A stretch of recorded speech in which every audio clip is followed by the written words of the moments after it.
शाजिद जी, इसका आप जवाब दीजिएगा, क्योंकि यहाँ पर जूही सिंह ने भी वही कहा जिसको विजय सर ने आगे बढ़ाया, क्योंकि उत्तर प्रदेश में बार बार इस तरह एक तो नतीजों के बाद उठापटक की खबरें अंदर से आ ही रही हैं लगातार, और अब तीन आपके ऐसे, एक पूर्व मंत्री हैं, बीजेपी के विधायक हैं, दर्जा प्राप्त मंत्री हैं, तीनों इस तरह की बातें कर रहे हैं जो ये बता रहे हैं कि वो सीधे सीधे नेतृत्व पर सवाल उठा रहे हैं, वो बदलाव की बात कर रहे हैं, और फिर उपचुनाव के नतीजे भी आ जाते हैं।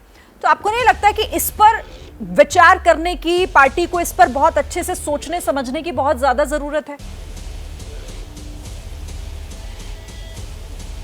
नहीं, बिल्कुल विचार करने की ज़रूरत है, समीक्षा करने की ज़रूरत है, और इसके लिए बहुत ही ज़्यादा मुझे लगता है सच्चाई पसंद होना चाहिए और अपनी खामियों को मानना चाहिए। अब देखिए, दो तरह से आप इसको देख सकते हैं, जो इसका विश्लेषण कर सकते हैं। एक तो अगर आप जनरल तौर पर देखें तो देखें किस तरह से रुख है, हवा किस तरफ है, लोगों का जज्बा किसके लिए है, किसके लिए जनता का दिल धड़कता है। एक तो ओवरऑल ये आप देखेंगे। अगर दूसरी तरफ इसको और बारीकी में जाएंगे तो उसके अलग अलग फैक्टर्स होंगे। या तो आप देखेंगे कि कैंडिडेट्स का सिलेक्शन, जैसे कि बात हो रही है, कई बागी लोगों को लाया गया, हाँ, या उन लोगों को लाया गया जो और पार्टियों में थे, वो कहीं ना कहीं वो नहीं बैठा, कहीं ना कहीं कैंडिडेट की चॉइस ऐसी रही, कहीं ना कहीं कुछ और मामले रहे। तो मुझे लगता है दोनों चीज़ों को एक ब्रॉड तरीके से भी देखना चाहिए कि लोग हमसे कितने मुतमईन या सेटिस्फाइड हैं, और दूसरा कि कहीं ना कहीं अगर हम डिटेल्स में जाएं तो क्या कुछ गड़बड़ी हुई, किसको ऐसे रोका जा सकता था। लोगों के साथ साथ अब आपकी पार्टी के अंदर से ही आवाज उठ रही है, बोलना होगा। और रमेश चंद्र मिश्र ने तो यहाँ तक कह दिया कि केंद्रीय नेतृत्व को बड़े फैसले लेने होंगे, स्थिति तभी सुधरेगी, और यहाँ तक कह रहे हैं आपके मंत्री कि आगे अब यूपी विधानसभा के चुनावों पर भी फोकस करना है। बिल्कुल, देखिए, कहीं कहीं जो है सही बैठता है पैतरा, कहीं नहीं बैठता है। तो अगर आप देखिए, हमने और कुछ जगह बहुत अच्छा भी किया, जैसे और कुछ जगह हमारी बहुत ही हार हुई। तो मुझे लगता है स्पेसिफिक्स में जाना बहुत ज़रूरी है। हम देखें जिस जगह पे हम जीते हैं और कई बार जीते हैं, तो उसकी क्या वजह रही, वो मुझे लगता है हार को समझने के लिए ज़रूरी है कि जिन जगहों में हम लगातार जीतते आ रहे हैं उसकी क्या ऐसी खासियत है, और जहाँ पे हम हार रहे हैं, जो हमारी जीती जिताई सीटें थी, उसमें ऐसा क्या हुआ कि लोग हमसे नाराज़ हैं। क्या हमने ऐसा किया, हमारे नेता की तरफ से ये हुआ, हमारे कैंडिडेट की तरफ से हुआ, ऐसे कोई और फैक्टर्स हैं जिसका हमने ध्यान नहीं रखा। तो मुझे लगता है इसमें आप पूरी तरह से, मैं आपको आश्वस्त कर दूं कि हमारी पार्टी इस मामले में पूरी जिम्मेदारी ही नहीं लेती है, इसको लेकर बहुत ही सख्त भी है। तो कम से कम इससे बचा नहीं जाएगा जहाँ पे भाजपा के लोग हैं। तो इससे हम लोग हट नहीं रहे हैं, बच नहीं रहे हैं। लेकिन अब देखिए, लोकसभा चुनाव की अगर बात की जाए, हाँ, तो एक तो देखिए, एक तरफ कुछ लोग हैं जो इतनी बुरी तरह से 30 बार हार कर भी लग रहा है कि वो जीत गए हैं और डींगे मार रहे हैं। दूसरी तरफ ऐसे लोग भी हैं जो जीते हैं तीसरी बार, जैसे कि भाजपा की 240 सीटें लोकसभा में लगातार तीसरी बार वो सबसे बड़ी पार्टी बनकर आई है, लेकिन वो मानने को तैयार है कि देखिए कहीं ना कहीं गलतियां हुई हैं। तो आप देखिए, पिछले 10 सालों में आप कितने शिरीन जी करती होंगी विश्लेषण, कितने प्रोग्राम्स करती हैं। मैंने कभी आज तक कभी नहीं सुना, इतनी बार मैं बैठी हूँ उसमें, कि कोई जिम्मेदारी अपनी नेता की नहीं लेना चाह रहा है, अपने कैंडिडेट की नहीं लेना चाह रहा है, पूरी तरह से प्रशासन को या ईवीएम को या इलेक्शन कमीशन को दे रहा है, या कह रहा है कि पूरी तरह से मीडिया जो है बिकी हुई है, गलत प्रचार हुआ है। यही नहीं, अभी भी आपने पवन खेरा जी को सुना, क्या कह रहे थे, प्रशासन ने एटी चौड़ी का जोर लगा दिया।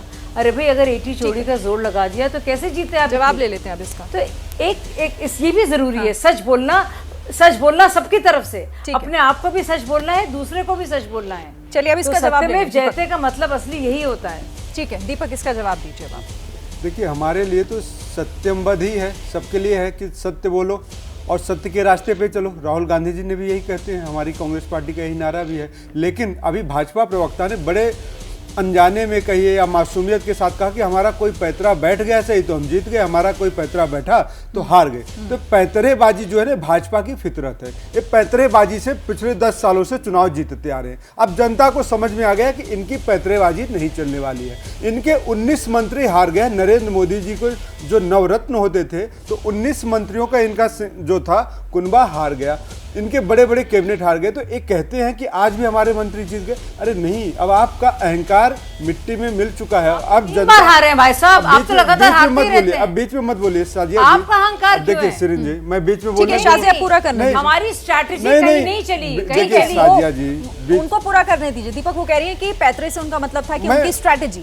मैं अलग वही- अलग जगहों पे जो अलग अलग स्ट्रेटजी- रणनीतियां मैं- बनाई गई। देखिए स्ट्रेटजी के लिए रणनीति बोलते हैं, पैतरेबाजी का शब्द यहाँ पे वरिष्ठ शायद पत्रकार मैंने हैं, गलत शब्द का इस्तेमाल बिल्कुल, किया हो, क्योंकि लेकिन आप जिनकी नीति, कह रही है ना, वो जिनकी कह रही है नीयत कि गलत है, गलत- जिनकी अरे देखिए, हो सकता है मैंने जिन- गलती से इस्तेमाल बिल्कुल किया हो। बिल्कुल आपकी नीति और नीयत दोनों गलत है, पार्टी की नीति और नीयत दोनों गलत है, तो शब्द गलत ही निकलेंगे आपसे, इसमें कोई दो मत नहीं है। तो साजिया जी अपना आत्मचिंतन करिए, अपनी पार्टी का आत्मचिंतन करिए। जो वादे किए थे उस महापुरुष को जनता ढूंढ रही है, जिसने कहा था महिलाओं पे अत्याचार, कर रहे हैं अब की बार मोदी सरकार, तो अब महिलाओं पे अत्याचार होना बंद करिए। और भाजपा को ही खतरा है, मैं कह रहा हूं भाजपा से हमको खतरा नहीं है, भाजपा के नेता ही डरे हुए हैं, भाजपा ही टूट के कगार पे। अभी भाजपा में सिर्फ एक चेहरा चलता है, दो नाम चलते हैं जिनके, अभी तो भाजपा के पास अध्यक्ष भी नहीं है, तो अध्यक्ष भी नहीं चुन पा रहे हैं, ये तो टाइम पास अध्यक्ष चल रहे हैं। 30 तारीख का इनका कार्यकाल खत्म हो चुका था, तो अब चुना हुआ अध्यक्ष लाएंगे या कि मोदी और अमित शाह की कृपा से बनाया हुआ अध्यक्ष इनके पास आएगा, ये भी देख लेते हैं। लोकतंत्र में ऐसा होता है, तो इनके यहाँ तो कृपा पात्र लोग ही मंत्री बनते हैं, कृपा पात्र ही अध्यक्ष बनते हैं। देखिए बीच में मत बोलिए साजिया जी, फिर मैं बोलता हूं तो आप बोलने लगेंगी, तो इसीलिए अपनी गरिमा का, अपने मान सम्मान का ख्याल आप स्वयं रखिए। लेकिन दीपक ये बात भी तो सही है ना, आप छोड़ दीजिए ना, आप उपचुनावों के नतीजों पे बात कीजिए, स्ट्रैटेजी पे आप कह रहे हैं वो बात आप रखिए, कौन किसकी पार्टी में क्या होता है उनकी फिक्र उनको करने दीजिए, आप अपनी पार्टी की मैंने इसीलिए कहा ना कि जो विषाक्त हवा बना दिया था भाजपा ने, उस पर करारा तमाचा है। इन्होंने, राजीव रंजन जी ने कहा जेडीयू, हमने लोकसभा चुनाव, अरे भैया 400 का नारा चिल्ला रहे थे, जनता ने बता दिया असली सच्चाई क्या है। हम कहते हैं हम 50 से 100 के करीब पहुंच गए हैं, तो हमारे लिए जीत है। जनता ने कहा विपक्ष मजबूत होना चाहिए, तो ठीक है भाई, लेकिन सरकार आपकी भी नहीं बनी है, लंगड़ी सरकार है, बैसाखी सरकार है।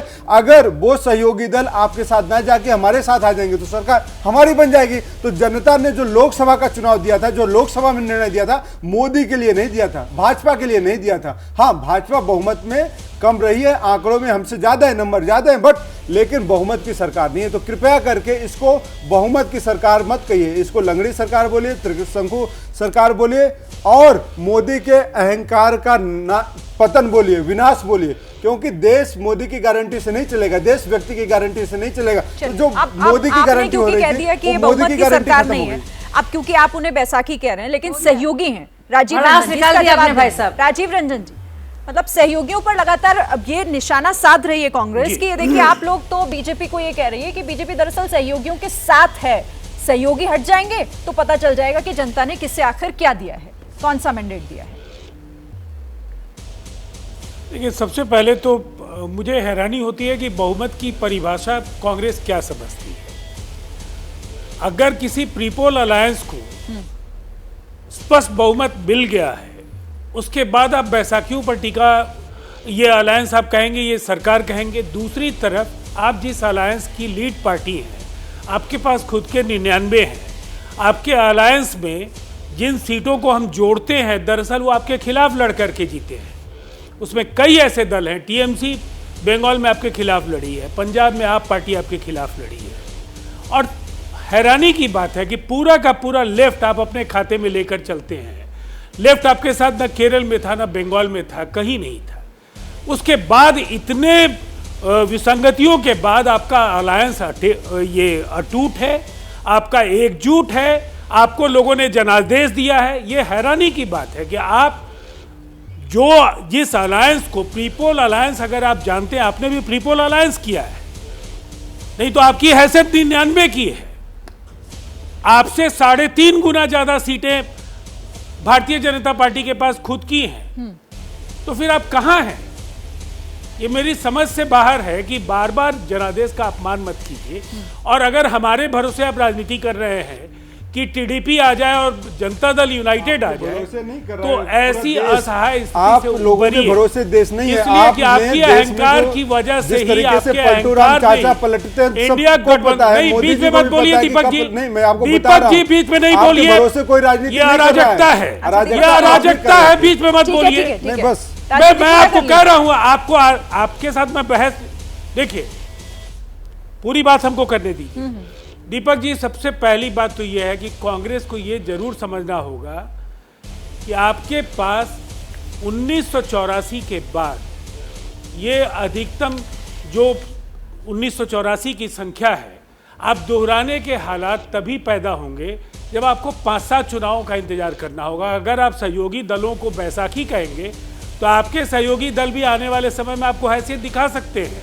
सहयोगी दलों का अपमान मत कीजिए, आपके साथ भी अनेक सहयोगी दल हैं। जनादेश का बराबर सम्मान होगा। हमने कहा ये चुनाव एक चेतावनी के तौर पर एनडीए गठबंधन को लेना चाहिए। हम उन तमाम राज्यों में जहां भी हम बेहतर प्रदर्शन नहीं कर पाए हैं, वहां की जमीनी स्थितियों का जरूर हम आकलन करेंगे, लेकिन अपने विश्वास को उन्माद में मत बदलिए, इसलिए कि अभी वो हालात आपके नहीं लेकिन है। आकलन करते करते कहीं बहुत देर ना हो जाए, क्योंकि एक के बाद एक इस तरह की तस्वीर अगर बन रही है, भले ही नैरेटिव सेट किया जा रहा हो या इसके पीछे कोई भी वजह हो, पर एक मैसेज तो जा ही रहा है।